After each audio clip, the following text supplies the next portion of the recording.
Hi, I'm Ben Mankiewicz. Thanks for joining me tonight on TCM as we continue our lineup of movies from one of the funniest filmmakers of all time, actor, writer, director, Christopher Guest. He's also an accomplished composer and musician. As a filmmaker, Guest has played a seminal role in inventing, shaping, and defining what many call the mockumentary. To Guest, the word mockumentary feels too glib, selling the genre short. The movies he makes with his collaborators are satires of documentaries, but they don't mock them. The word is just because mock rhymes with doc. Come to think of it, how come sports documentaries about athletes aren't called jockumentaries? I'm going to be honest, I feel like a genius right now, even though there's no way other people didn't think of that first. Anyway, Chris Guest's fake documentaries are sophisticated comedies and works of art. They're incredibly difficult to pull off well, yet Guest and his crew have done it again and again. 2017, I was honored to have a vote when BBC Culture compiled a list of the 100 best comedies of all time. I submitted a list of what I considered the 10 best comedies ever, and it included 2 fake docs from Christopher Guest. One he co-wrote and starred in, this is Spinal Tap from 1984, and one he co-wrote, starred in, and directed.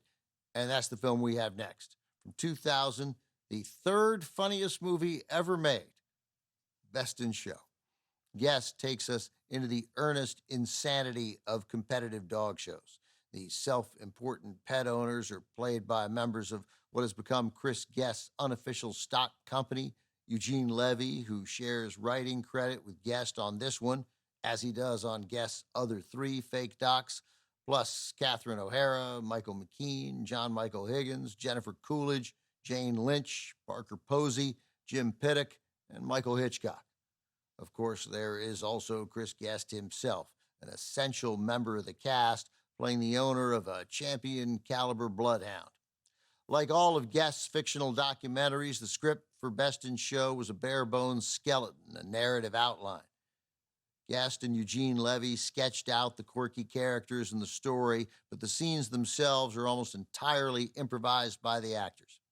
Guest shot Best in Show in just 6 weeks. Then he spent the next 8 months editing 80 hours of footage down to a tight 90 minutes.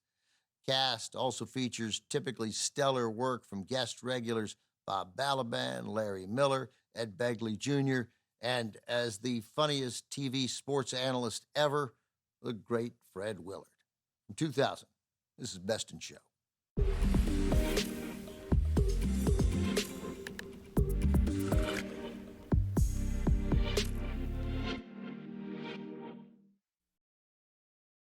Christopher Guest said he got the idea for Best in Show while he was people watching at a dog park, noting that their conversations about their pets made it sound like they were talking about their kids.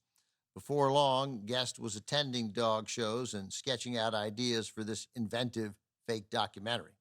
Originally, he planned to shoot the finale at a real dog show, but nobody affiliated with dog shows would let him do that. Probably a wise decision on their part. So Guest staged his own show, assembling a collection of convincingly real handlers, judges, and show dogs. All of the dogs in the cast were champions with the exception of one who was a last-minute replacement. When one of the owners found out her dog wasn't going to be the made-up winner of the made-up dog show in the fake documentary, she picked up her little friend and went home. It's possible she missed the point. Coming up, our Best of Guest collection continues with a groundbreaking comedy he co-wrote with director Rob Reiner. This is Spinal Tap from 1984. It's next on TCM. Next on TCM, this is Spinal Tap, then the big picture, and later, the player. Take a meeting with TCM tonight.